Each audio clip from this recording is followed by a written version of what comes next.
What's going on, everyone, and welcome in to this edition of B-Schaeff Daily Live. Brenden Schaeffer here with you on this Sunday evening. We're talking Cardinals baseball, and we had some issues with the live stream for the folks that are joining us on YouTube Live, so appreciate you guys for sticking with me and for being out there. But now excited to go ahead and get into it. So get the comments in. The quickest way to be eligible to comment is to simply subscribe to the YouTube channel. YouTube.com/@bschaefer12 is where you find us. And we're doing Cardinals content pretty much every day, all season long. Today is the 28th of April, and I don't think there's been a day that I haven't posted to YouTube so far this regular season, which, you know, it's not to say it's quality content. Sometimes it is. Sometimes it isn't. This time, maybe it is. But I've been trying to do it every single day, and so far, so good. Now we're going to get into a little bit of a live stream, though, because people sometimes enjoy that kind of thing. So get the comments in. Biz is in the house. TJ's in the house. Michael, Jeff, Mason, what's going on, everybody? Let's talk about this Cardinals game from Sunday afternoon. I've got a few topics, and then I'm just going to use the comments for the most part. Chime in on what you guys are talking about from this Cardinals game. That's the way I like to do these live streams. But I did put a video up that was about 20 minutes long earlier on Sunday evening to kind of get into the meat and potatoes of this game. But, of course, we'll do it again here after I take a quick sip of water. All right, let's rock and roll. Let's talk about this game. Cardinals didn't score. I put up the title to the last video and said this one key stat explains why the Cardinals didn't win on Sunday. And that key stat was 1 for 12 with runners in scoring position. Cardinals didn't get it done offensively today. I know they had a lead going into the bottom of the 11th inning. I completely realize that. That being said, that's not enough. That's not enough to say that they did their job offensively. 1 for 12 with runners in scoring position. We'll talk about the base running a little bit because I know there were a couple of mistakes made. One mistake made for sure was the one with Wilson Contreras where he basically just runs them out of the inning. Didn't realize how many outs there were. That was a mistake. You guys know the play I'm talking about. If there was another base running mistake besides the one attributed to Brendan Donovan, let me know what that one would be. Because honestly, I think the Brendan Donovan thing is explainable based on the way the Cardinals like to do things. This is not anything new. You can disagree with the coaching element of this, but it's honestly worked out to their benefit more times than not. And I'm going to pull it up from Jeff Jones, who covers the Cardinals for Belleville News-Democrat, and I know he was in New York this weekend from talking to him. And on Sunday, he had some good tweets talking about some of the conversation that took place post-game.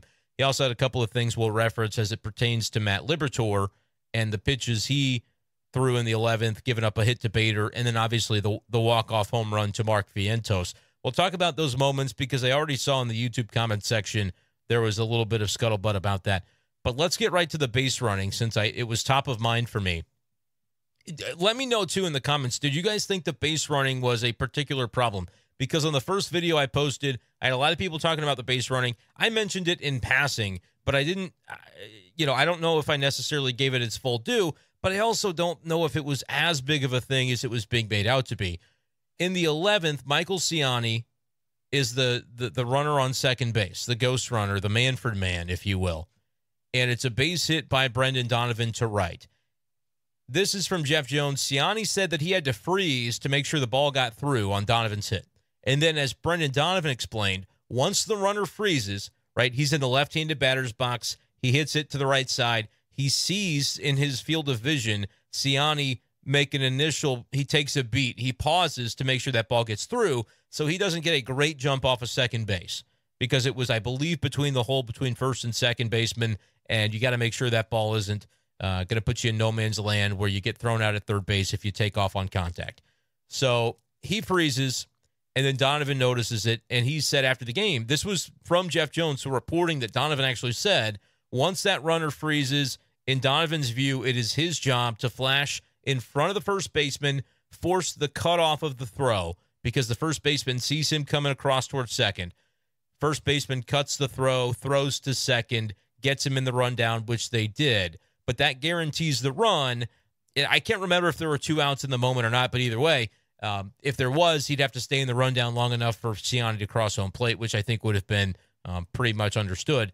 But Donovan gets into the rundown essentially on purpose. It was not something that was considered a base running mistake because it was done by design. And we've seen a number of times the Cardinals do this to make sure they score. Now, you could make the claim that in that particular moment, it's not as effective or efficient of a play because you know that in the bottom of the 11th inning, the Mets are going to get a ghost runner too. They're going to get that Manfred man as well. So to go up by 1 is almost not enough because if there's a guy in scoring position to begin an inning, most MLB teams, and I know that's the way every extra inning game ends is by somebody not getting that job done, but you got to be able to put that across. So if I'm the Cardinals, I'm almost thinking, yeah, they're probably going to get 1 in the bottom of the 11th, especially when we don't have a bullpen that's very active and ready to roll. So there's nobody coming in for Liberatore. It's going to be Libby's inning. Maybe you could make the case that in that spot, you treat it a little bit differently because of the ghost runner. But if you're Brendan Donovan in that moment, I don't have any problem necessarily with him sort of enacting the play that the Cardinals typically do. So to me, base running, not as big of a story. Bullpen was not a problem in this game. I understand. Matt Liberatore gave up the game-winning home run in the 11th inning, and he is a member of the bullpen. The Cardinal bullpen, please hear me when I say this, was fantastic in the game on Sunday. They were remarkable, way above whatever the expectation could have been. Lance Lynn gets run out of this game in the 6th inning, and the sorrow of it is, the real shame is that he was efficient until he started to have some trouble with effectiveness. Gives up the homer to Lindor, and then puts a couple more base runners on. And at that point, Ollie Marmol, who a lot of folks, Cardinal Nation, don't love, I would say managed this game really effectively. He said, look, Lynn is depleted in his energy and his effectiveness right now. Ryan Fernandez, you're up. And he does a marvelous job. 3 strikeouts over 2 scoreless innings, doesn't give up a hit or a walk or a nothing. And Ryan Fernandez gets you through the 6th and the 7th. Gio comes out for the 8th.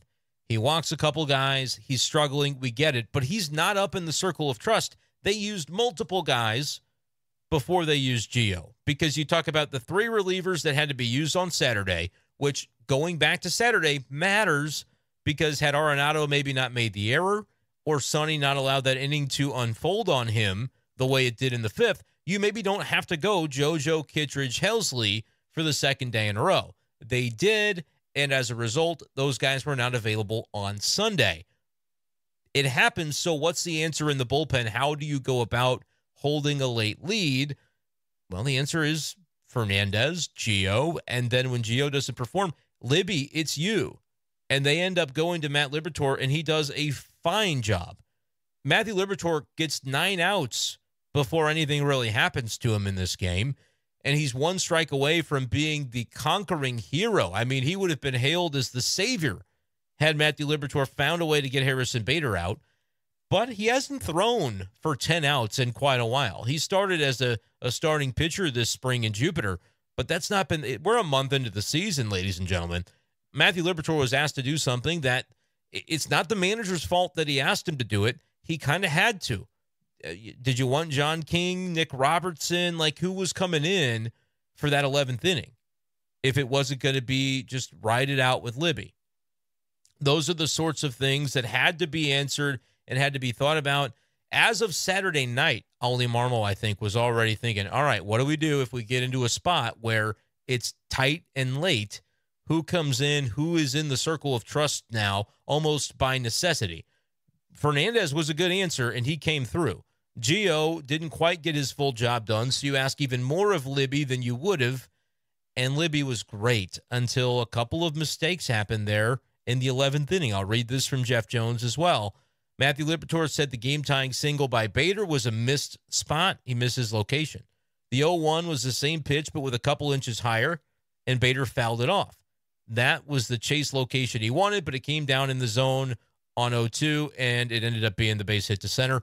And then with Vientos, he said same thing, wanted the fastball up and away, out of the zone. Instead, it was a little too close to the corner, and Vientos was obviously able to extend through the pitch and hit it over the glove of Michael Ciani by just a matter of 2 feet, whatever it was, 18 inches. The Cardinals were from being able to at least extend the game at that point. And so Libby gave it up. He made 2 mistakes late that the Cardinals didn't have the margin for error to give him to make those mistakes. But does that mean Matthew Liberatore cost the Cardinals the game? No, I would almost say Arenado, with an error yesterday, had just as much to do with it because it meant that you didn't have a Kittredge. You couldn't use a Helsley or a JoJo Romero in that spot this afternoon. Again, it's not necessarily to pile on Arenado even more and say, see, it was his fault, but it's to illustrate the point that these moments add up over a season. And Arenado is a Gold Glove caliber player. He may not win it this year because I know he didn't win it last year. And sometimes once a streak ends, that's sort of the opening, the window of opportunity that the new guy needs. Cabrian Hayes ended up winning it last year at third base. That's the window, and maybe your window doesn't open back up. But Arenado is still a Gold Glove caliber third baseman. The double play that he made today by stepping on the bag and then firing to first in time, I think Bader was even the runner for that play, was unbelievable. He is still doing some marvelous things defensively, but he made an error on Saturday, and it was very innocuous at the time to lead off the 5th inning for the Mets. It ended up being pretty consequential because Sonny Gray needed that out to be able to make sure that the 5th did not spiral on him in Saturday's game. It spiraled to the extent that the Mets came up with 4 runs. Big polar bear dude hit the homer, Pete Alonso. A hilarious line from Chip today, who said that he's put 8 balls in the hospital this year, which means 8 home runs, because that was the whole thing from Pete Alonso in his run-in with Stubby Clapp a couple of years ago. Chip Caray does a marvelous job. But these are the little moments that add up during a season. And so that's what I kind of wanted to illustrate with my video earlier today. I said my piece on that. I'm going to reiterate some of it here as I have, but that was kind of what I wanted to get into. The key is the 1 for 12 with RISP, and you score 2 runs in 11 innings. That's not enough, and that's not the fault of Arenado's error yesterday or Sonny giving up a homer yesterday or needing to use those relievers on Saturday or Matthew Liberatore and what happened with him in the 11th. If you score more runs, the 11th never comes to fruition. It's not a thing. And the Cardinals, if they wanted to get the sweep, I think needed to do that. Sweeps are hard. I haven't been able to tell you yet that sweeps aren't that hard for anything the Cardinals have done. I did tell you that sweeps weren't that hard if you sweep the Cardinals because Milwaukee did that. So I tweeted that out. But that's what happened today, folks. Is it something you're worried about as a Cardinals fan? Let me know in the comments, how upset are you about this one? Because, again, it is another series win, which is a positive. But I understand, too, that, man, it would be nice to get a sweep because this is a Cardinal team 2 games below 500 still because they haven't been able to rattle off those wins consecutively. They snapped the 3-game winning streak with the loss today. Could have been 4 and then could have been a sweep, and those are really how you pile them up, right? 14-14 would have been the record. Instead, they're back to down 2 games on a 500 record. So that's the concern there. Get the likes up on the video. We've got 16. What's that? Reggie Sanders, Ray Langford. Let's get it up. Let's get those likes up to 25, shall we? I'm going to take a sip of water, and we're going to get right into the comments now because I see you guys have been saying some interesting stuff in there. All right. Peter says, very disappointing game to see. Will we ever get a sweep? Hey, sweeps are hard. Apparently, the adage is an adage for a reason. I guess they're hard. Allison, glad to be here. Wish it was under better conditions, like a win. Looking forward to the take on the weekend. Look, the weekend was the weekend was good. And then this, you go into Detroit and try and figure it out and take another series. That's the main thing. You gotta try to continue to stack these series. If the Cardinals are not going to be able to get sweeps, 2 out of 3 is still pretty good. It's just going to take them a while if they keep going 2 out of 3. Let's say they go 2 out of 3 for the next 5 series. Okay, that's good. What are you, 10-5 over that stretch? But what if suddenly you mix in a singular series loss and not even a sweep, but they go 1 for 3 in one of those series? Then you're suddenly, 9-6? And it's like, well, you've taken 2 weeks to barely put a dent into the divisional deficit. That's what's really tough. They could win 4 of their next 5 series after winning a series this weekend, after winning the Arizona series, and they still would be barely above, they'd be a game above 500 at that point. And that's assuming, I'm not looking at the schedule, so that's assuming that they don't have any 4-game series coming up. I mean, that's where it does get very, very difficult to put yourself into a hole as a team, because it's very difficult to get out of it once you're in it, as last year's team certainly learned. Why not Robertson to start the 11th? That's what Mark is asking. Liberatore did his part. No reason to ask him for more than 6 outs as a reliever. Mark, I get it, but I tell you what, Mark, if Robertson comes in and gives up the game, people are complaining. Well, why in the world would you give Nick Robertson? What's he ever done in the big leagues?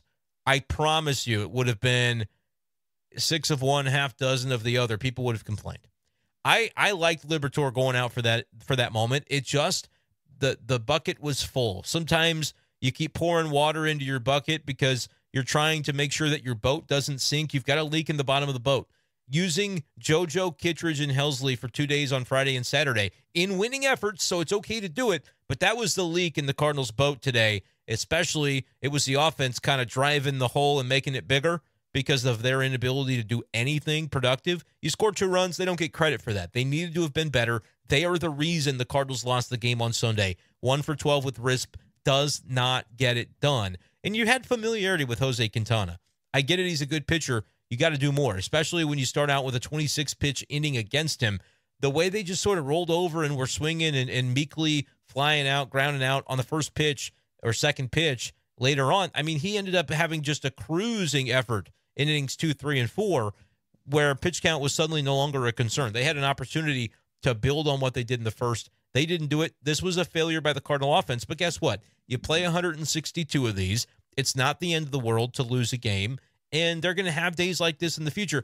They just need to be fewer and far between if the Cardinals are going to be taken seriously as a contender. The offense is the group that has to pick up the slack. The pitching has done its job. The defense has been superb. Brendan Donovan was unbelievable in left field today. He was just incredible. The defense is Arenado had the double play. The defense is doing its job. The pitching is certainly doing its job. Offense, it's up to that group. It's up to the offense to hit. If they don't, they won't, and they won't win.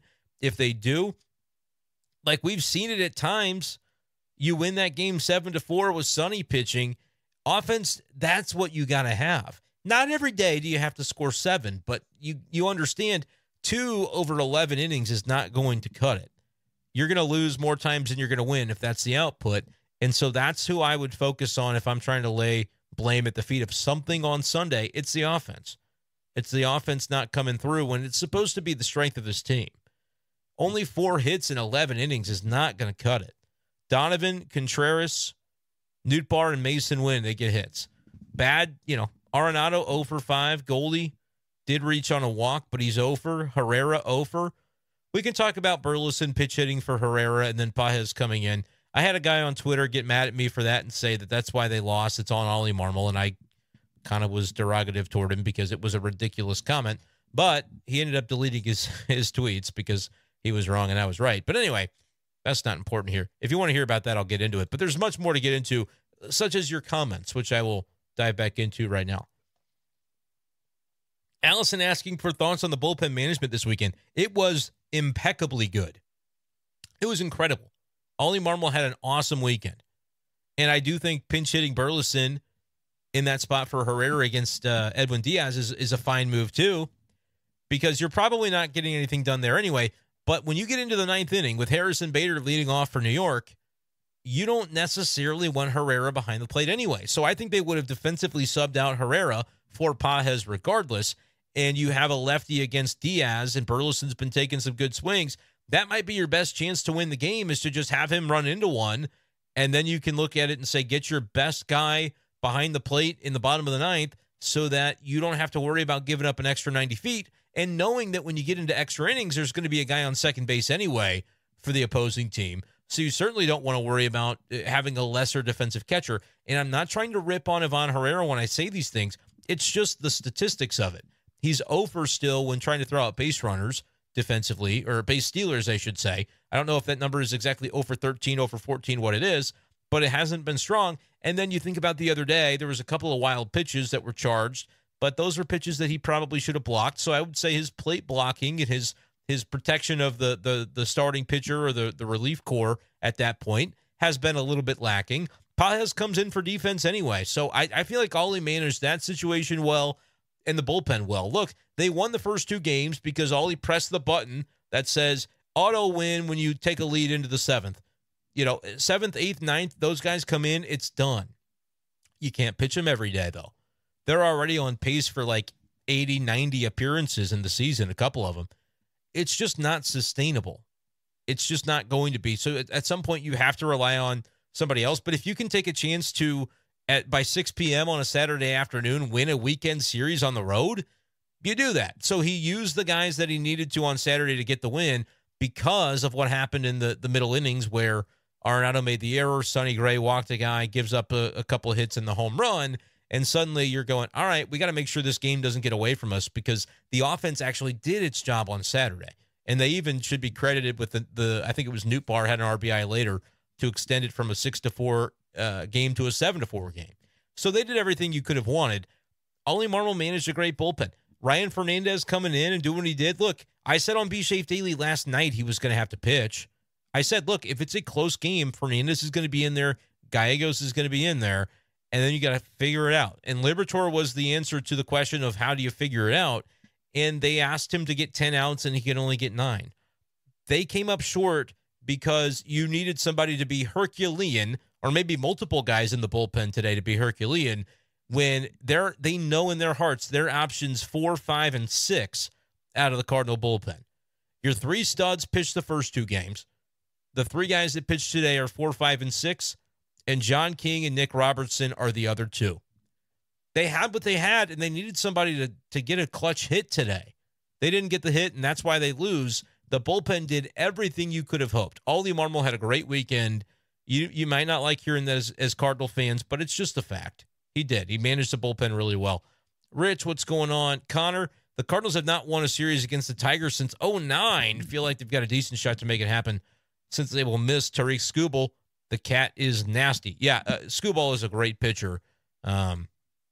He's got some good stuff and really has not even maybe ascended to his full ability, but we're starting to see it from him this year.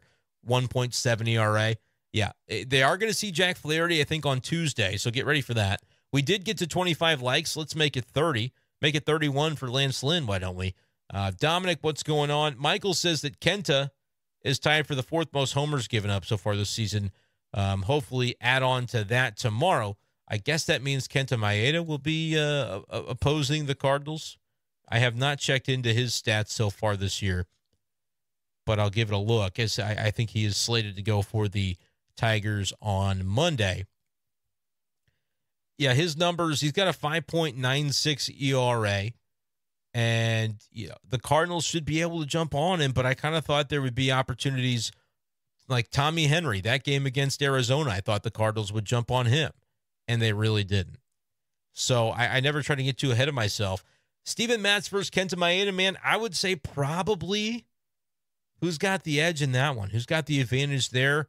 It's maybe a toss-up because Matz has really been struggling his last couple. But wouldn't this be a time for Matz to give you like 6 innings and a run and sort of take the stage? That would be nice to see. But Kenta's given up some homers, as Michael mentioned, so can the Cardinals take him deep? We'll see. Aaron, what's going on, man? Appreciate you being here. Dominic, I mentioned. Mariposa, what's going on? Porter, is this your first stream with T-Mobile Internet? No, I have been streaming with T-Mobile Internet for close to a year probably. I'd have to go back and check.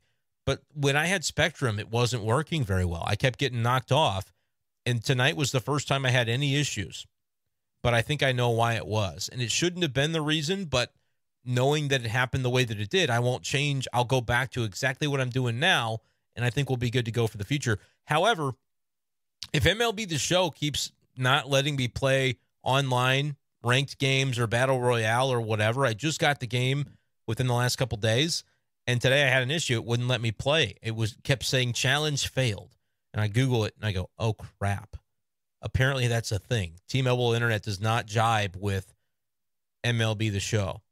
So I reset my router, which also may have caused us issues here. But if that doesn't work out, man, I don't know what I'm going to do because I have a whole thought of doing some streaming on MLB The Show.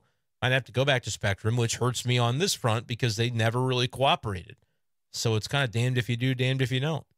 I wish the internet was cheaper. I'd get both services and just say, screw it. Use one for the show, use the other one for here. Anyway, Michael, what's going on? Alex, when do we get a switch hitting center fielder back? I hear you're asking about either Tommy Edman or Dylan Carlson, and Carlson is the one that you're going to get back first, which is not a surprise because I feel like we've been saying anything the Cardinals get from Tommy Edman in like the first half of the season can be considered a bonus. Now, Tommy should return in May. I don't think that's too crazy to say, but I'm not putting a timetable on it until they tell me he's going out for a rehab. And even then, I might have some questions with the risk that he's coming back from. But Dylan Carlson, here's from Jeff Jones as well. Workouts went well for him this weekend. Marmol said he will join Memphis for a rehab assignment either Tuesday or Wednesday, which means maybe by the following Monday you have him back. I think it'll be a little bit of a lengthy assignment, 2, 3, 4 games. But I think you get Dylan Carlson back probably by this time next Sunday night, if I'm not mistaken, if things go well, which would be huge. It would be huge because as much as I think Michael Ciani has done a really nice job, and he got the bunt down today to get the Cardinals one of their 2 runs, which, my goodness, I mean, the fact that you're having to resort to just bunting to make it happen. I mean, the guy, Michael Ciani, is slugging 177 before today. 427 OPS. After today, it's a 395 OPS because he went over. Did have the RBI, though, as we mentioned. I love the defense he brings. I can also see the point that you can't have basically a literal zero in your lineup, which again, he wasn't today because when you drive in the run with the bunt the way that he did, and then he stole second base, maybe they could have capitalized on that in a different lifetime, but it didn't happen. Ciani's done his job, and I think he actually serves a really nice purpose off the bench. I'd like to see him stay on the roster until Edman gets back, if not even longer, because I do think there is utility to what he brings as a late inning defensive sub or a guy that, like, if you come off the bench to strictly bunt, he might be one of the few guys in Major League Baseball that actually makes sense to do it with because he has been just so lethal with the bunt. It's a skill and he's got it. He's very good with it. So as much as I like Ciani, I think he's better served as a 4th outfielder, late inning defensive replacement for this team. Dylan Carlson is not going to slug 170, right? Like whatever his faults may be, he's going to get you close to league average offensive production. You get league average out of the 9-hole for the Cardinals right now, and it changes the entire offense. They're losing a significant chunk of the percentage of whatever. It's 10%, right? If you have 9 guys, 9 times 11 is 99. So you're basically, if a number 9-hole hitter is a literal zero, you're losing 11% from your offense. Now, Ciani's not a literal zero. So let's say he's losing 10% because he's almost a zero with the numbers that he's put up.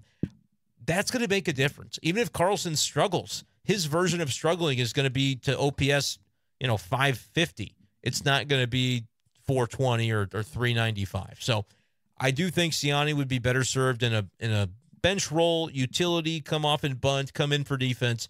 Carlson back within a week is great news for an offense that it's struggling. I mean, it really is. Coughing up a storm here. The allergies keep getting me. They nicked me. They more than nicked me. All right. I may need to cough one more time. Aaron says he's been playing the show 23 with T-Mobile Internet, but 24 is having issues. Yep, it is. Give me 1 second, guys. All right, bounce it back. Here we go. Jeff said that Spectrum is the worst. Well, it ain't good. Man, I was feeling good about myself when I got T-Mobile last year, but now it's screwing me on MLB The Show. I haven't had the show since 2021 because I got it in 2020. I played a ton because I'm a baseball writer and there was no baseball happening, so go figure. I started b-schaeff Daily like February of that year of 2020. I went to spring training like January, February, started doing content, and then the world shut down, and I was like, how do I keep this going? So I kind of didn't, but I picked it back up when baseball started. And now here we are, 4 years later, and I'm doing every single day stuff on YouTube. By the way, that red button in the bottom right-hand corner, hit that. if you haven't yet, because it'll subscribe you to the channel, which I would appreciate. And then you can also join the live chat when we do these lives. Zachary says, what do you think about the bullpen? It seems like we have 3 guys and then no one else to finish games. Look, I don't think that's true. I think you can look. The ERA for Ryan Fernandez, Zach, is 2.45 after today. You know, that's a guy that I think you can have some faith in. He's in the circle of trust now, and rightfully so. Libby's got a 3.1 ERA and gave up 2 earned runs today. Still has only a 3.1. So that's 5. Keenan Middleton, if he comes back within the month of May, that's 6. We'll see about Riley O'Brien. I think this bullpen's actually in a really good spot. And then you got to figure out those last 2 spots. John King and Nick Robertson are either going to have to prove something or, you know, be replaced at some point with somebody more reliable. But I honestly think the bullpen's in a really good spot. Stubby Clapp is 2-0 versus Pete Alonso. That's according to Porter. Yeah, Stubby kind of took it to him. And it inspired some very, very entertaining quotes back when that happened. Dominic says, going to test if I'm cursed tomorrow. Decided he's going to Detroit for the game because he's only an hour and a half away. 0-2 during games he's been to, hoping to avoid 0-3. Dominic, you better report back to the channel. You better report back. Speaking of reporting back to the channel, this is something you can put in the live chat right now, or you can do it on any YouTube video that I have on my channel. I'm going to start a YouTube membership. I got this from Spencer. He said, hey, you should do a membership because he heard me talking about how on Spotify, I can now allow people to listen to b-schaeff Daily without advertisements coming up at all. You know, on YouTube, they'll advertise however often. You got to click skip, or heck, you watch them because you really want me to make money, whatever. No, I honestly have no idea if skipping them has anything to do with it. But on Spotify, it's the same thing. There are ads every, 10, 15 minutes, whatever it is. And it's how I make a little bit of money from doing these podcasts. But there's now a $5 option per month membership on Spotify, where if you don't want to ever have to deal with another ad again, and you say, look, I listen to this kid every day, I'm going to support his podcast, $5 a month, you will never have to worry about an ad on Spotify. You get your own special stream of the podcast. But because Spencer said, look, I heard you talking about that, can you do that for YouTube? I don't use Spotify. There are ways that I can set up this membership to give you guys perks, different things that would interest you. What would be worth it to join a membership to this channel on YouTube for $5 a month? You go, if you did that, I might consider it, because you'll get a special badge and you'll get special priority in the live chat once a month. You can do a special free comment without doing a super chat, and it'll show up for me and everything like that. But what would be worth it where you go, I don't really, why would I spend money on this? It's weird. But if you were going to do it, what would be the reason to join the membership and you get a badge and everything? But is there something on top of that if I do roll this out, you'd say, I would do it for this? Let me know. You can DM me on Twitter. You can, whatever. I'm curious for that. I figured no better time than now, because the people watching these live streams are about as, big of fans of this kind of content as I'm going to find. So I might as well mention it here. So appreciate you guys for being here. Michael wants to know if I've heard about the Cardinals signing another free agent outfielder. Frankly, I mean, it's late April. I don't know who's even left on the market.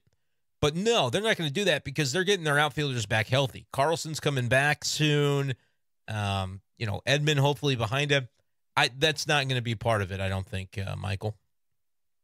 Aaron says, well, Mariposa said Fernandez looked great today, and he did. Aaron mentioned, I got to watch most of the game. Felt like the Cardinals did get some contact against Quintana. Couldn't capitalize. Obviously, the way it shook out was classic Cardinals. Yeah, this sucked, man, because they had think about the momentum and the conversation we'd be having right now about, hey, back to 500. You play a Tigers team that maybe you can get over the hump against. Let me know, too, in the comments, is Flaherty going to shove, or do you think the Cardinals will get to him? Because that is going to be a very polarizing game, if I do say so myself. That's going to be interesting. But, yeah, you had a chance to get back to 500 in a way that's like you could have said, look, we did it without the top relievers. You can't touch us.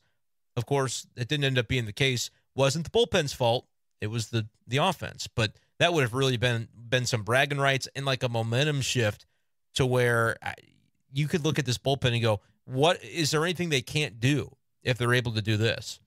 Obviously, it didn't work out that way, but it was very close to doing so. Gilkey, TJ wants to know, why do we throw Bader an 0-2 fastball there? And I did read about that earlier, so I don't know if you caught that, TJ, but Basically, it was supposed to be up and out of the zone, a chase pitch that if Bader doesn't swing at it, ultimately you end up just going, all right, make your next pitch. Maybe that sets up something low and away, whatever. He just caught too much of the zone with it. It was a missed pitch by Libby, and he said so to Jeff Jones after the game. So it sucks, but that's what happened. Cardinals are going to trade Trout. They're going to swap Siani with him. Yeah, I don't think so, Biz. I don't think the Angels are going to be really knocking on the door for that one necessarily. But hey, you never know. No, I think we do in this case. No. Mariposa wanted that 0-2 fastball to Bader to be breaking ball below the zone. Well, I think if it's a fastball up, you guys know Bader is susceptible to breaking balls. I've heard enough behind-the-scenes commentary in my career to know Bader not fond. He once had a rant after a game. I think this was in Atlanta. I don't think I've told this story.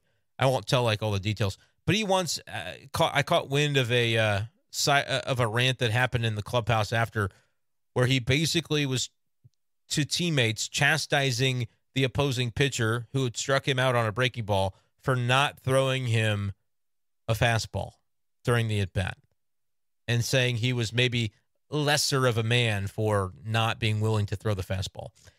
And I believe Adam Wainwright was within earshot, and I was told that Wainwright's face was like, hey, buddy, like, come on now. Of course, Waino being the Captain Curveball. But anyway, yeah, I get it. Maybe he wanted to set up the breaking ball, but it was a mistake pitch, right? It wasn't supposed to be in the strike zone. But I hear you on that, Mason. I hear you. I hear everybody who's saying Mariposa, didn't like the pitch. Neither did Libby, is the reality of that one. Jeff, what's going on? Thank you for saying you appreciate it, whatever it is that was being discussed. 29th for homers hit. Do not give up your hopes. I mean, shoot, when is that going to change, though? They got to hit more than the homers they've hit. Zach likes Fernandez, and I do too. And I like that he's like an exciting kid, happy to be around. Corey Miller is a reporter for Channel 5, KSDK in St. Louis, and he was showing me on opening day or like early in the season, I forget which day, but he had talked to Ryan Fernandez, and Fernandez basically, I think, cussed on camera because he was like, holy blank, I just did that. I just pitched in a major league game and I got the outs and everything. He was just so excited to have done it that he goes, oh my gosh, I'm so sorry. I didn't mean to cuss. And Corey said, it's all good, dude. We're not live. It's okay. Like, just the fact that it's not to say that there are young guys who don't just feel blessed to be in the spot that they're in, but you can tell with Ryan Fernandez, it's just like genuine that he's just like thrilled to be in this spot. But you could see the swagger that he had today on the mound. Like he's quickly gotten over any butterflies or any notion of like, oh, wow, I can't believe I'm here. He's just going out and doing work. I was super impressed with Ryan Fernandez today. Again, I get that they didn't win the game, but there are some things you can take away from today's game and go, that's pretty notable. Jared says, can't wait for Middleton to be back. When that happens, maybe we can have two really solid groups. And you can mix and match, right? Like, you don't need to use the same three guys every day, but right now it was just a case of getting that win, making sure you had locked down on Friday, locked down on Saturday. You have to manage it a little bit more like it's a playoff game, playoff series, when you've got a sub-500 record and you're in last place in the division. Ollie Marmol has his finger on the pulse of what needs to be done. I understand that people don't maybe like him. I think they'll like him a lot more if and when the Cardinals start winning. That's truly all it takes. But for now, I get it, and so there's going to be a microscope on him. But manage it well. And, yeah, if you had a guy like Middleton who's got experience, that can allow you to mix and match a little bit more so the same three guys don't have to be 7, 8, 9 when you have a 1 or 2 run lead. They can mix it up a little bit, so maybe you hold back a Kittredge for the next day or you hold back a Helsley, for whatever it could be. That could end up making a difference in the long run. 30 likes, we can get it to 40. I believe in us. They should have scored a few more runs. Jeff P. is right about that. Carlson also might be back in the minors this week. Yep, talked about that, Jared, and it's a big deal. It's a big deal because I think Siani has a role, but I don't think it's as a starter just because of the offense, right? But he can have a role defensively and as a replacement late in games, I believe. Jeff, reiterating my point that Donovan's Base running thing was not a mistake. Aaron reiterating it did look intentional. It was, as I mentioned earlier. And I don't know that Siani would have been hosed, Aaron. But I also think like it's not for Donovan to try and discern that in the moment. They have a play that they put on, and Donovan executed that play. Yeah, Mariposa argues Donnie's was to keep the throw. It was intentional. We have confirmation of that. So I'm glad that y'all are a little bit more on the base running than some of my comments earlier, understanding why they did what they did. Yeah, Zach mentions, don't forget to like the stream. Zachary is my dog. That's my dude out there in these live chat streets. Alex said in the 10th, the runner on third, less than 2 outs. You got to find a way to get him home. Should not have made it to the 11th. Yeah, ideally, that's right, Alex. That's right, in an ideal world. But look, 1 for 12 with Risp. That kind of goes to explain their day, doesn't it? Jared agrees base running was fine. Rather take the run for the out, and they did. I do wonder if maybe because you know there's a man-for-man coming for the other side, if it's different. But I generally think that that's right. Because if it's even questionable at home plate, you get the run. Because he's already going. Like, he's committed. Siani is going, so you might as well make sure he scores. Jared has faith still in John King to be good again. Yeah, he was good last year. His stuff just, I mean, spring training was rough for him, and then that the vision of him giving up the homer and losing that game in L.A. is kind of still in people's minds. Gallegos didn't look well, according to Mariposa, bouncing pitches. He's off a little bit right now, and I'm not exactly sure how to put my finger on it for Gio. But, you know, I still think there is room for him to be able to bounce it back. He's got a 5 ERA now. But, again, if he's your sixth best option, knowing the pedigree that he has brought in previous years, as number 6, it's not like you're relying on him to be your eighth inning man, you know? It's not even close to that. So that ends up being, I think, a pretty notable differential. I was going to check on, was asked about the bullpen for Memphis. I tried to look. I can't pull it up live here. So I'll try to get into that, though, Zach, at some point later on, if there's anybody maybe coming down the pike that we should be paying attention to bullpen-wise. Jared says, as much as I don't like it, our manager has been doing a good job overall. A little slow online to lineup changes, but still good overall. Yeah, I think Ollie's done a nice job. I'm glad that there are some people who say, look, I get it. It's easy to blame the manager after every game, but at some point you can look at it and say, maybe he's actually not doing that bad of a job. Jeff's saying about the Memphis bullpen, not really anything going on there, but the Springfield pen, not too bad. Yeah, Aaron, as far as like who you'd call up to trust instead of innings eaters, they don't really have innings eaters in the bullpen right now in St. Louis. It's just John King and Robertson are a little newer, and so I don't know that people trust them too much. And understandably so, right? Like it took Ryan Fernandez a month to be able to have the opportunity like he did today for Ollie to say, look, let's go with it.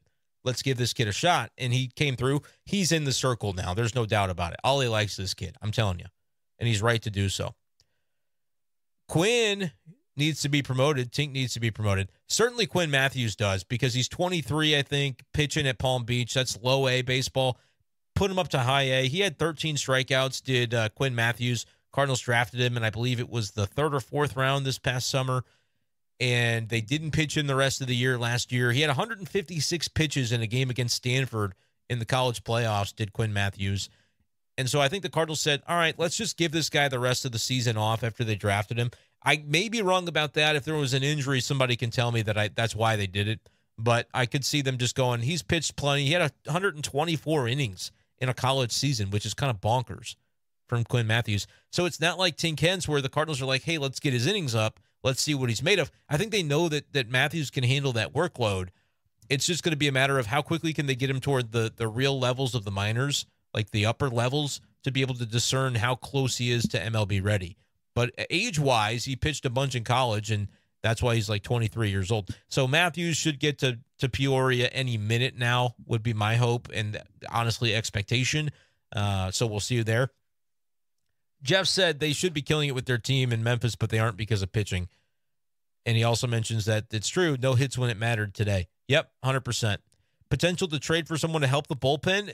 Let's wait till June or July to really get into trade stuff because what we say tonight when we're in April, so nobody's actually like 29 MLB teams that John Mozeliak can trade with are not ready to do that.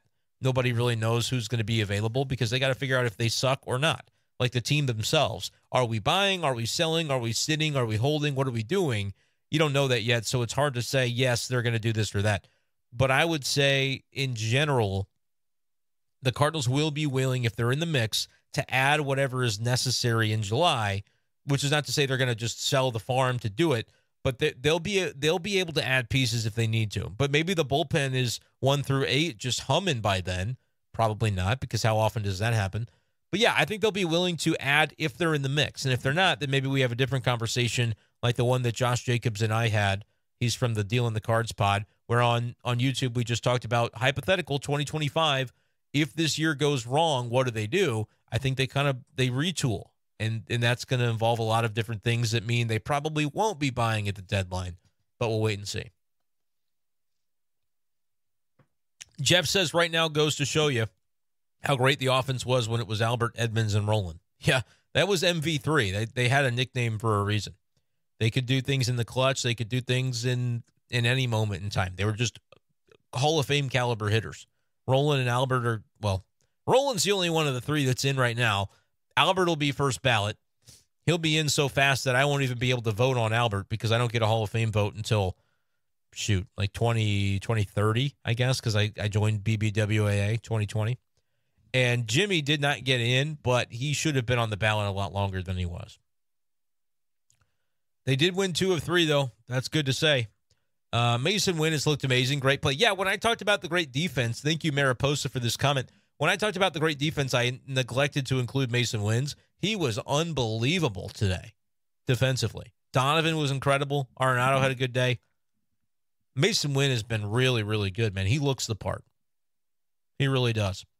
Kevin says today was there for the taking. Pitchers shouldn't have even had to be as good as they were. Couldn't agree more. You can pin this on the offense. 1 for 12 with RISP. Got to be better than that. And Zachary saying the obvious, but we continue to reiterate, Goldie and Arenado have got to hit. They are holding the team back with, not being able to ascend to their levels right now. 0 for 8 today combined. And that hurts. And when those two hit, it does. It trickles down to everyone else because no one else has to be the best player on the team anymore. When those two guys are being themselves, it's imagine like 2022 when they were a playoff team, and I know the Phillies series went the way that it went, but you had 2 guys MVP candidates. One of them won it. The other one finished 3rd in the vote. Imagine having some of the other talent like a Mason Wynn on that team, or down the line they've got talent. They're just not taking full advantage, and they don't have the guys holding it together in the middle. Wilson Contreras. I mean, he's having a great season offensively. Ciani is 100 times better defensively than, I'm not sure who that was referencing. Not than Victor Scott, I wouldn't think. But mention that a little bit lower down if that's what you guys were talking about. Aaron says people are going to bitch about it no matter what, and they are. They 100% are. Scott wants to know, okay, this was the question. Scott says, does Ciani go down when Carlson returns? Is there a big difference there defensively? Hope the injury does not derail the good spring that Carlson had offensively. Absolutely. You hope that Carlson can pick up right where he left off. Ciani is better defensively in center than Dillon. I do think Dillon plays a good center. He just doesn't have the speed or he has very good instincts, in my opinion. The athleticism in terms of just like the pure speed is not, and just the ability to like make a laying out catch and not worry that he's going to get hurt with it, which in fairness, when he ran into Jordan Walker, we would have all been in the hospital for weeks if we collided with Jordan Walker. He's a big dude. So I'm not trying to rip Dillon for that. But Ciani is the better defender in center to me because it's just more natural of just those abilities. The speed of it all is honestly it. However, no, Ciani does not go down to me when Carlson returns. I think it would be Jose Fermin, right? He's who came up with Victor Scott just to get him up here, kind of a reward, but he's been on scholarship. He's not played, and he doesn't really need to play. If the Cardinals are going to continue to give that role to Brandon Crawford, you can probably Ciani would play much more of a valuable role than what Fermin would play because, well, they haven't given Fermin even a look. And they don't, how often do you need like a hot bat off the bench to take an AB? There's a DH now. There's no double switch. You just don't need that. The pitchers don't bat. So to me, Ciani actually has more utility because you can always bring him in late in the game for defensive purposes. And to make a bunt or a pinch run, I want Ciani to be on the team all year, to be honest with you. Might sound crazy. And if you get back to full health, it might not be possible or make sense because he's, a poor man's Tommy Edman, but Ciani, he does bring utility, and the bunting thing is no small part of that. Imagine you get into an October, like he's on a 26-man roster for the playoffs. You can bet your bottom dollar on that. Imagine just needing a bunt or a stolen base or something in a game in the playoffs. I want Ciani on that team without question, without a doubt. And I've come around on him over the last year. Look, a year ago at this time, I was probably saying, and this is what you may not get with everybody that you see on YouTube, and I'm not even talking about Cardinals guys locally. I just mean like in this business, people are generally going to try and hide it when they get something wrong because it's embarrassing. I, at one point, was like, look, if you need a 40-man roster spot, why is Michael Ciani around? Like, who's this guy? I didn't know. That was me not doing my research at the time because I wasn't too familiar with the kid. I'm saying Ciani has a value to this organization, and I think the Cardinals did the right thing by keeping him around, not, punting him off the bridge, as they say, from the 40-man roster. Look, they have all those first base / left fielders on the 40-man. That's more of an area where I think you could afford to lose some guys than what Ciani brings to the table. He does have a unique skill set, and it does carry value. So that's my mea culpa on Michael Ciani, which I've been in on him for weeks, but I don't think I was last year, and I was wrong for that. Mariposa described it perfectly. Carlson makes great reads, but he's not as fast or athletic. I could not agree more with that description. That's a better way than I said it. One sentence to say it all. Well done. DC can play center, but not like Ciani. But if he rakes, his offense will make up for it in terms of the downgrade defensively. And, yeah, it's a matter of, like, Nootbaar in center is less than Dillon in center. How far are you willing to downgrade the defense before you make the bump for offense? Like, those are the conversations you have to have. I think, though, that Dillon does enough in center field defensively that it's worthwhile to have him out there. Not a field general like Victor or Ciani. I agree with that, Jeff, but I also think he's good enough to where you're not putting your pitching staff in a bind, right? And you're gaining potentially, if he's just league average, 8 to 10% offensively for your lineup, which is huge. That's a big jump. Shane, what's going on, man? I'm not upset with the losses, but the cold offense makes the games boring to watch. Yep. Wasn't it so refreshing on Saturday when they scored the way that they did early and often? That was impressive. Zachary said, and hopefully something they can do more often. As I hear the rain starting to come through, I really hope I don't get screwed tonight by weather. Zachary said, I thought they wanted to put Tommy in center. They do. He's just not healthy yet. Jeff doesn't think he'll come back all year. I think he will, but it's not going to be soon. Defense has been hella fun. Pitching has exceeded expectation. And those things go hand in hand too, Shane. The defense has been fun, therefore the pitching has succeeded, which has been helpful. This is where having Carp is tough. I'd rather have Ciani and Burleson on the bench. Well, and Carp's not coming back anytime soon. He had a setback. He's going to hang out, right? We don't have to. He's going to hang out. It's going to be just fine. He can continue being a part of the team, but if he's not on the 26, then he's not, Let's see here. If everybody likes the stream, Zach says we can get to Wainwright, number 50. Maybe. We're only at 36 right now, though. Jeff is worried that they're quiet together, Nato and Goldie at the same time. They can carry you when they're going, but when they're struggling at the same time, again, how many more players need to be above what their career norms are to make up for that deficit? Wilson Contreras has been great, but even still, the offense is struggling because the two guys that are supposed to be your one and your two, your best hitters, have not done it. Zachary said, is he ever going to read the comments? I'm getting to it. Dadgummit, Zach. I'm just kidding you, man. No, I do. I give like a preamble for 10, 15, 20 minutes sometimes, and then I end up reading comments the rest of the show. And the latency on the YouTube stream takes a little while to get going, so that's part of it too. We'll wrap this thing up in the next 10, though. I got to get this going. Ray said, don't know if this has been asked, but will we see Fermin get an opportunity soon, maybe to give Gorman a rest? He'll play, because all he doesn't want to leave him on the bench to not ever play at all. especially if he's getting sent out at some point, if somebody's coming back like Dylan, but it's not going to be a ton. It's going to, he's an afterthought to this roster, which is unfortunate if you're Jose Fermin. But those types of guys, Siani was the same way until he, Victor got sent down, so an opportunity was born out of that. Fermin just has to take the most and make the most of the opportunities when he gets them, because it's not going to happen that often. Fair or unfair, that's just where he's at. Jason thinks the Tigers will win the series. We'll see. We'll see. Yeah, Fermin hasn't done much at the major leagues, but yeah, his bat he was a light hitter, light hitting infielder, right? And now he's, well, okay, we saw you at Memphis. If he gets a shot, what'll that look like? We'll see. Maybe he has, as Jeff mentioned, figured out something. Could get him in there, but it's tough. They got 1 through 9 that they're trying to get going. I would say Herrera could stand to sit a couple games. It's looking a little bit lighter for him offensively. That might be a way to get Fermin in there. You could DH Gorman, right? You could put him in DH for a day, get him off his feet, start Fermin at second. I like that. Goldie hit 298 last year in the month of April with an 897 OPS. So I don't think the whole slow start thing holds up. It does, though. It does, because he had a 450 OPS through April 23rd of the year he won the MVP. He had a 597 OPS in 2021 at the end of April. So it's not that he was just, he was just great last year in April, if that was the number, Ray. But he's had plenty of years where he struggled in April.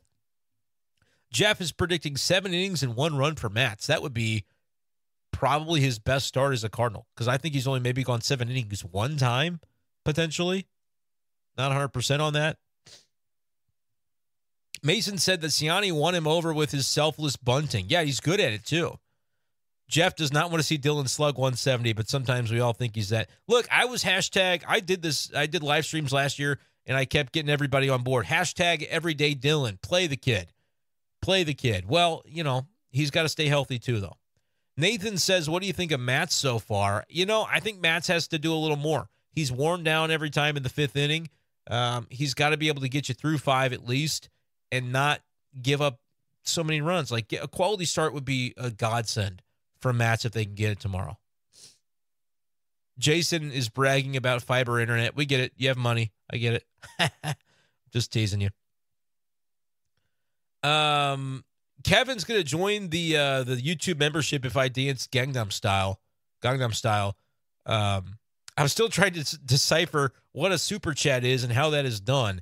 Honest to God, I don't even know. But sometimes it's a chat that shows up in the live stream where people, basically it's a tip, for a monetary tip to my channel that the live stream chat allows, and I see a comment in like a super bright color. So it's like visible on my screen immediately when they do it. And so I read that first as just a thank you to like, hey, thank you for the tip, whatever. Kevin, I have no idea how you do a super chat. Somebody who's done one before, tell Kevin, especially if he's trying to give me money, because I have no idea. I've never, I don't necessarily watch a ton of YouTube outside of like work in YouTube. And so I've never actually done it myself. Maybe I should do that so I can learn how it works, I guess. Jason says Comerica Park, a good place to watch games. They still call that Comerica Park in Detroit? I don't even know. I've never been there.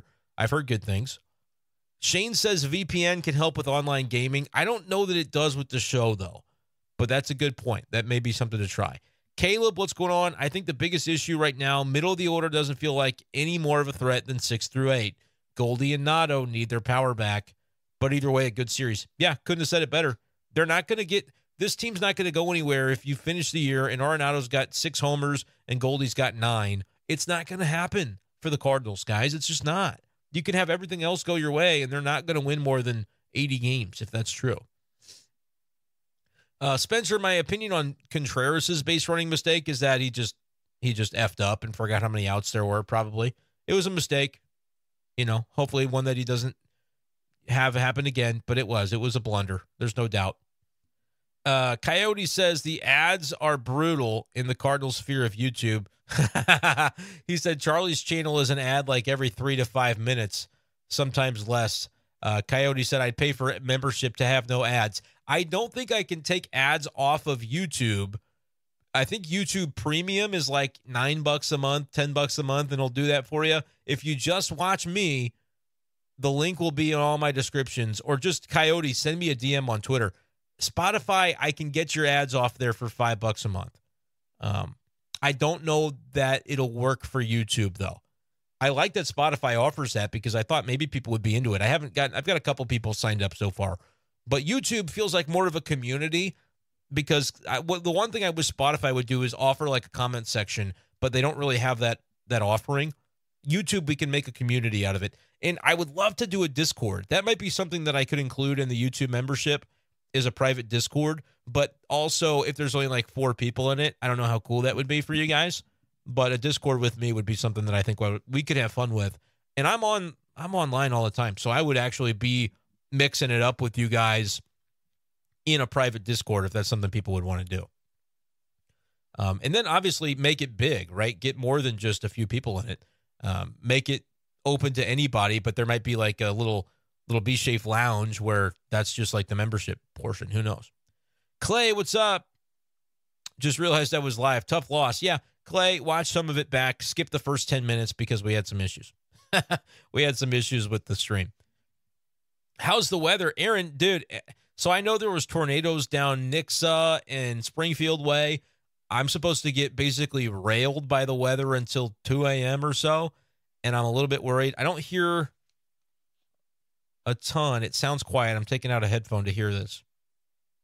I think it's raining. We have an issue at our house, though, where the basement drain in our backyard, we've got some steps that come to our split-level house, and it clogs up sometimes when there's a lot of rainwater, and it could flood my unfinished portion of the laundry room in the basement. So I have to keep an eye on that. If I leave right away, that's definitely why.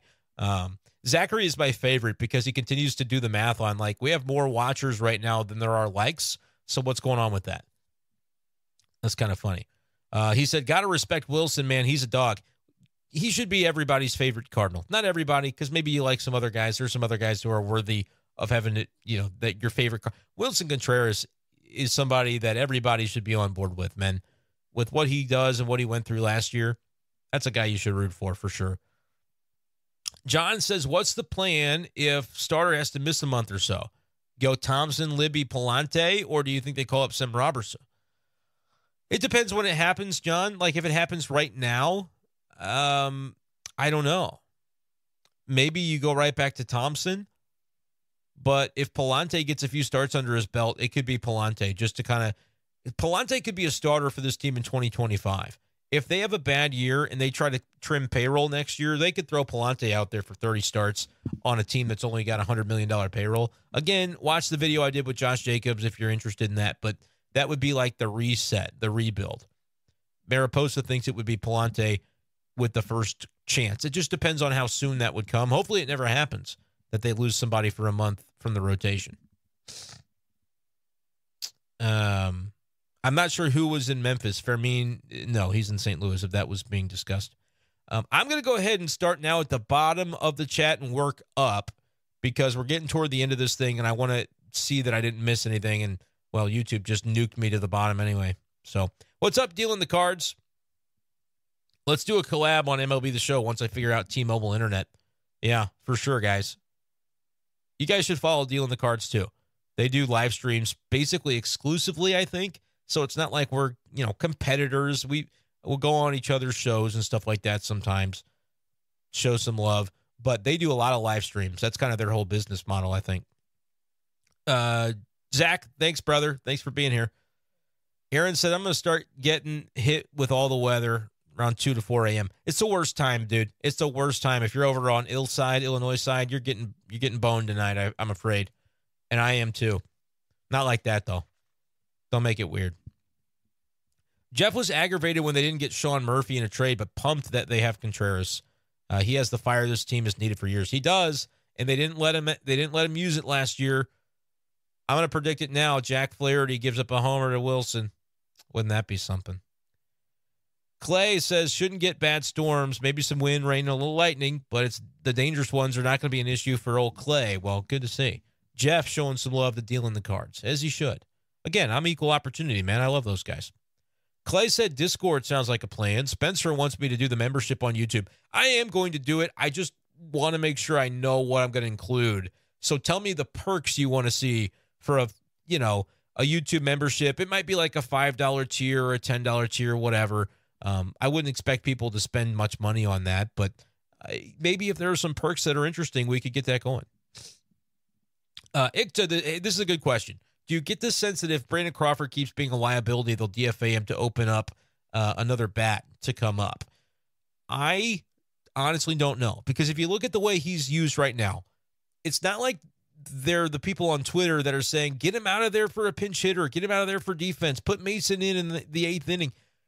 They're letting Brandon Crawford play. They're letting him play through sort of didn't have a spring training, getting his legs under him. But could this go the way of Ty Wigginton? It could, and they paid Wigginton even more. But it just, with Wigginton, you knew it from the start. It's like, this guy doesn't have it. Are we seeing that with Crawford? I don't know. Is it a big enough role to really worry about, especially when he's a respected veteran? Do a guy like that. Maybe had some other opportunities to sign somewhere, and you took him, so you want to do him his due diligence. But that being said, the fact that they don't think Fermin could just do that job is, look, it tells me that they still believe in Crawford having more in the tank. But Ikta, that's a better question for end of May or June, because if it's the case by then, yeah, you might say, hey, sunk cost, you cut ties with the guy. But I think they're going to let him play it out for a while longer yet. And speaking of Brandon Crawford, Daniel says happy Sunday. Yeah, it's almost Monday now, though. Definitely miss Bader out there tracking in center field, but damn him for that late hit. Yeah, man, if he would have just struck out there, Cardinals could have had the sweep. Coyote says, agrees on the Siani love. Still very excited to get Edman back. The bunt skill is great, but the 9 spot has been a wasteland this season. It has been, but listen, Edman's not back soon. Carlson's who you're going to get back, and that might be good enough. Getting Dylan back could be good enough. Brendan should do a show on the best developed players the Cardinals have had in the draft. Would love to go back and look and see who's developed that's turned into be a good player. Yeah, that would be very fun, Jeff. And I'm going to do there's other videos I want to do that aren't about the day-to-day grind of the Cardinals, but because they play every day, I have to do this video. I have to do b-schaeff daily. And then it's like, I don't really have the time to do a lot of the other stuff, but I want to talk about, they're going to ask for how many $100 million for Busch Stadium renovations? Are you kidding me? Like, I want to do a video on that. I've got some stuff in the plans. I want to do some MLB The Show content. It's just about kind of getting it rolling. Landon says 5 or 10 is very fair. Normally a podcast listener, but the work you do is definitely worth $5 or $10 a month. Appreciate the streams. Thanks, Landon, dude. I appreciate you too. I'm going to try to get it happening because, again, I'm trying to make this part of my career to where it's a worthwhile stuff for me. So having a little bit of a listener support where if you can get a few dozen people even, which that I'm not going to be presumptuous to assume that 36 people would say, yeah, I'd pay you money, because what if it's not worth it? That's totally fine. No obligation. But if I could do that, it could eventually allow me to do some different kind of content. That's the idea. Build it up. Dealing the Cards is some scripted stuff, too. Really done. They had a scripted 2024 preview. Yeah, dude, I wish my stuff was scripted. I need a script writer. That's what I need. Good show for the All-Star break, Jeff. Yeah, it's a good idea. Hashtag Everyday Dylan. Revive the offense. You never know. And Corn says, looks like you're almost done. Going to start her over now. Yeah, that's probably what we get out of here on. Mariposa says $500 million while not being willing to spend the money on players. Just sell the team. Let an owner who will spend come on in. Now, to be fair, I think their payroll's like $185 million, top 10, top 12, something like that. But in fairness, asking for $500 million is going to be interesting if the team on the field is not performing. We saw how it went for Kansas City. The Royals and Chiefs had a joint effort, and it failed on the taxpayer vote. And that's a 2-time defending world Super Bowl champion, Kansas City Chiefs. But they didn't do a very good job of selling that to taxpayers. So, and it was something they were already paying for. The tax was something they already had in there. But I'm going to do a 30 to 40-minute video at some point on the whole Cardinals asking for money for Busch. But the thing of it is, that was a report in Riverfront Times. It's not something that has actually been, they haven't come out and said, here's what we want. Here's why we want it. So it's going to be months and maybe even a year or two before we find more substantial stuff out about that. We just got to wait for when the Cardinals are ready to drop it. That was a report that they found out the info. But yeah, Discord, whatever kind of stuff. I'm going to leave you guys with this. Let me know at b-schaefer12, DM me, put it in the YouTube comments, put it wherever. What would be worth it for a YouTube membership? I'm going to leave you guys with that. You can already get ad-free on Spotify. That's available. Click the link, sign up, $5 a month. But YouTube is kind of a special community, and so I think people might be more inclined to want to join that instead. But let me know what you guys like. Let me know what you think. Put those comments in there about the Cardinals. And if they want more money, the City Connects better be good. We'll leave you with that. Good comment from Landon. We'll see those City Connects in a couple weeks.